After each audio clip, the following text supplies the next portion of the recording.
कि 300 जो बाद में हुआ है उसमें से पहले वाले को माइनस कर देंगे तो वो चेंज आ जाएगा जो कि वाटर की वजह से आया है। तो वाटर की अमाउंट होगी यहाँ पर हमारे पास। इस ऑर्गेनिक कंपाउंड के अंदर तीन ही चीजें हैं। कौन कौन सी? कार्बन, हाइड्रोजन और ऑक्सीजन। कार्बन और हाइड्रोजन की परसेंटेज तो निकाल ली है, अब ओवरऑल परसेंटेज जो है वो 100 ही होती है। अस्सलाम वालेकुम। आज हमने जो टॉपिक डिस्कस करना है वो है empirical formula from combustion analysis. हम फर्स्ट ईयर केमिस्ट्री का सिलेबस स्टार्ट किया हुआ है हमने, और उसके अंदर चैप्टर 1 डिस्कस कर रहे हैं और उसका लेक्चर नंबर 10 जो है वो आज हमने डिस्कस करना है। कंबशन एनालिसिस की मदद से हमने एम्पिरिकल फार्मूला को फाइंड आउट करना है। तो चलिए लेक्चर को शुरू करते हैं। तो empirical formula from combustion analysis के अंदर हमारे पास 2 पॉइंट्स जो है वो हमने डिस्कस किए हैं शुरू में, फिर उसके बाद हम पूरा प्रोसीजर जो है वो डिस्कस करेंगे। तो सबसे पहले ये जो कंबशन एनालिसिस हम कर रहे हैं ये किन कंपाउंड्स के लिए मौजू है? तो सबसे पहला पॉइंट यही है कि used for organic compound containing carbon, hydrogen और ऑक्सीजन एटम्स। ठीक है जी। तो वो ऑर्गेनिक कंपाउंड, सिर्फ ऑर्गेनिक कंपाउंड्स, और वो ऑर्गेनिक कंपाउंड जिनके अंदर कार्बन, हाइड्रोजन और ऑक्सीजन मौजूद हो उनके लिए ये मौजू है। अगर उससे इजाफी कोई एटम्स मौजूद होते हैं तो उनके लिए ये ज़्यादा मौजू नहीं है, क्योंकि बाकी एटम्स को ये सही तरीके से नहीं बता पाएगा। ठीक है जी। तो कार्बन, हाइड्रोजन और ऑक्सीजन के लिए ये ज़्यादा मौजू है। फिर उसके बाद their product will be carbon dioxide and water. तो डेफिनेटली जब ऑर्गेनिक कंपाउंड को हम कंबस्ट करेंगे, जलाएंगे उसको, तो 2 चीज़ें बनेगी, पानी बनेगा और कार्बन डाइऑक्साइड जो है वो बनेगी। और उनको हम क्या करेंगे, उनकी मदद से कार्बन, हाइड्रोजन और ऑक्सीजन की जो अमाउंट्स है या जो परसेंटेज कंपोजिशन होगी वो हम मालूम कर लेंगे। ठीक है जी। तो ये हमारे पास 2 पॉइंट्स हैं जो कि हमने देखने थे। फिर उसके बाद हम जो है वो क्या स्टार्ट करते हैं, अपना प्रोसीजर जो है वो स्टार्ट करते हैं, जिसकी मदद से हम क्या करेंगे, कार्बन, हाइड्रोजन, ऑक्सीजन तीनों चीज़ों की परसेंटेज कंपोजिशन जो है वो मालूम करेंगे। तो सबसे पहले पॉइंट जो है वो क्या है कि वो जो ऑर्गेनिक कंपाउंड था, वो जो सैंपल था हमने यहाँ पर रख दिया है। सैंपल जिसके अंदर कार्बन, हाइड्रोजन और ऑक्सीजन तीनों चीज़ें जो है वो मौजूद होंगी। जैसे कि ग्लूकोज है, अब ग्लूकोज जो है C6H12O6 है, हमें नहीं पता कि उसका फार्मूला क्या है। उसका एम्पिरिकल फार्मूला पहले मालूम करेंगे, फिर मॉलिक्यूलर फार्मूला जो है फाइंड आउट करते हैं। वो पिछले लेक्चर के अंदर मैंने बताया है कि कैसे जो है एम्पिरिकल फार्मूले से मॉलिक्यूलर फार्मूला जो है मालूम करते हैं।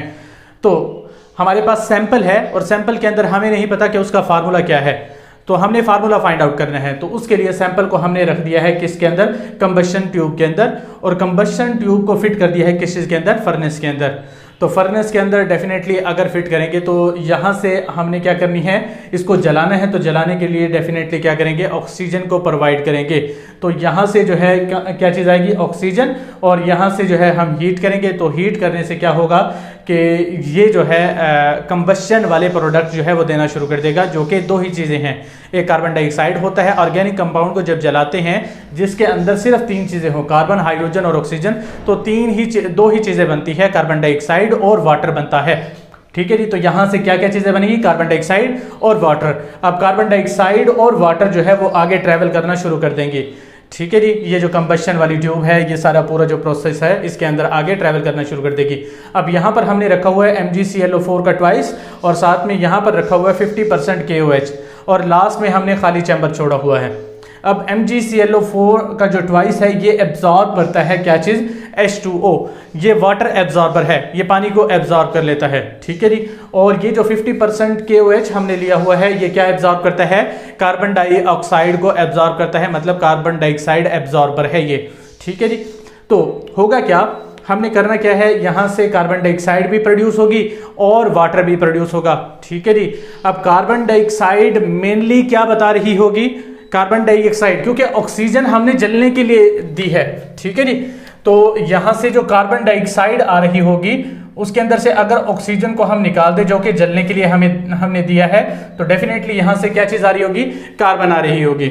ऐसे ही है। और अगर हम यहाँ पर वाटर को देखेंगे तो वाटर के अंदर से ऑक्सीजन को अगर निकाल देंगे तो मेनली किस चीज़ को बता रही होगी, वो हाइड्रोजन को बता रही होगी। मतलब जो वाटर को एब्जॉर्ब कर रहा है वो इनडायरेक्ट मेथड के अंदर हाइड्रोजन को एब्जॉर्ब कर रहा है। तो वहां से हमने परसेंटेज ऑफ हाइड्रोजन निकालनी है, और यहाँ पर जिसके अंदर कार्बन डाइऑक्साइड एब्जॉर्ब हो रही है उसके अंदर से इनडायरेक्ट मेथड के अंदर हमने क्या निकालनी है, परसेंटेज ऑफ कार्बन निकालनी है, क्योंकि वो कार्बन को एब्जॉर्ब कर रहा है।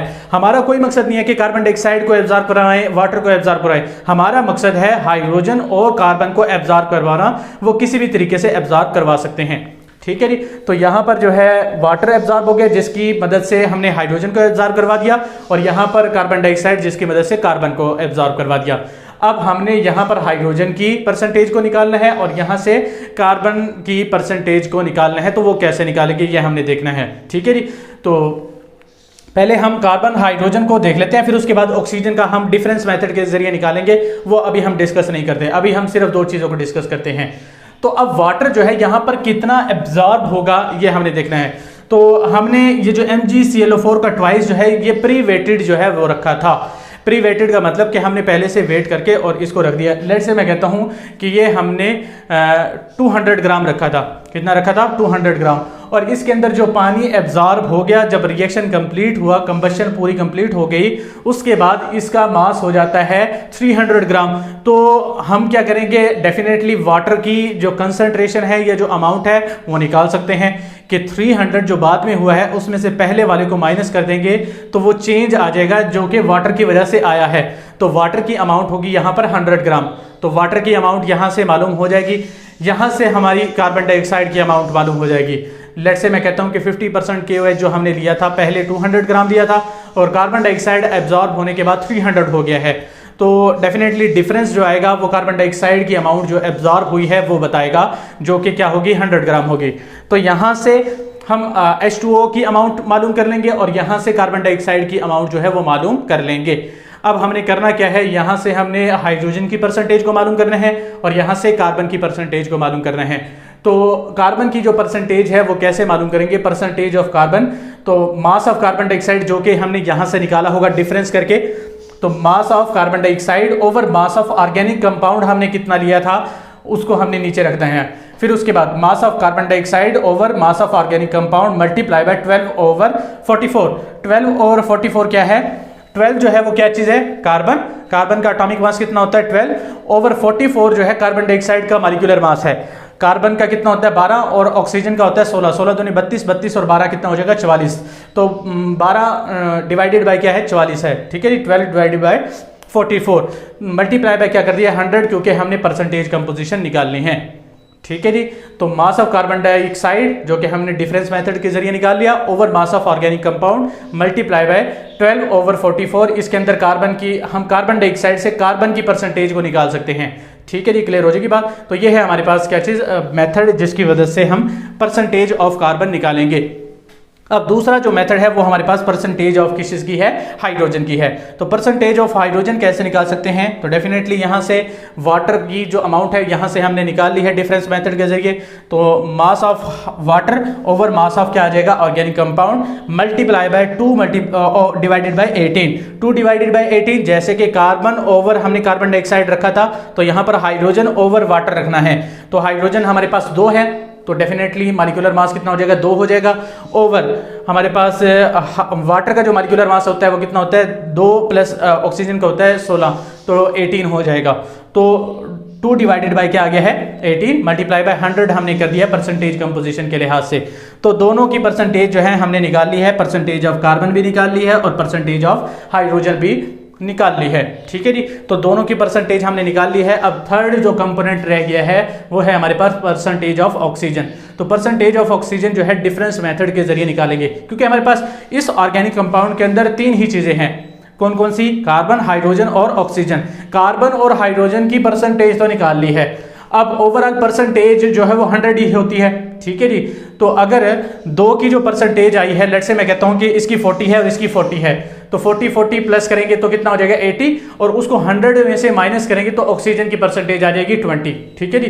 तो किस तरह हम मालूम कर सकते हैं परसेंटेज ऑफ ऑक्सीजन, 100 में से हमने माइनस करना है टोटल जो परसेंटेज आएगी कार्बन और हाइड्रोजन की। कार्बन और हाइड्रोजन को हम ऐड करेंगे और माइनस कर देंगे, किस में से, 100 में से माइनस कर देंगे, तो ओवरऑल जो है ऑक्सीजन की परसेंटेज कंपोजिशन आ जाएगी। तो ये है हमारे पास मेथड कंबशन एनालिसिस, जिसकी मदद से हम क्या करेंगे, परसेंटेज कंपोजिशन जो है कार्बन, हाइड्रोजन, ऑक्सीजन की मालूम कर लेंगे।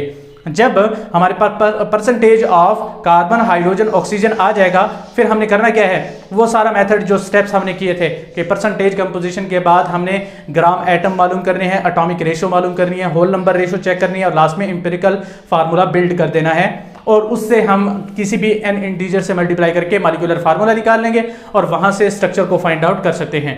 तो ये वाला सारा प्रोसेस हमने करना है जब हमारे पास परसेंटेज आ जाएगी हर एक एटम की, हर एक एलिमेंट की।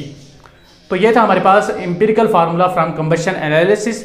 और नेक्स्ट जो है हम लेक्चर जो डिस्कस करेंगे वो हम नेक्स्ट लेक्चर के अंदर ही डिस्कस करेंगे डेफिनेटली। तो मिलते हैं नेक्स्ट वीडियो के अंदर, तब तक के लिए अल्लाह हाफिज़।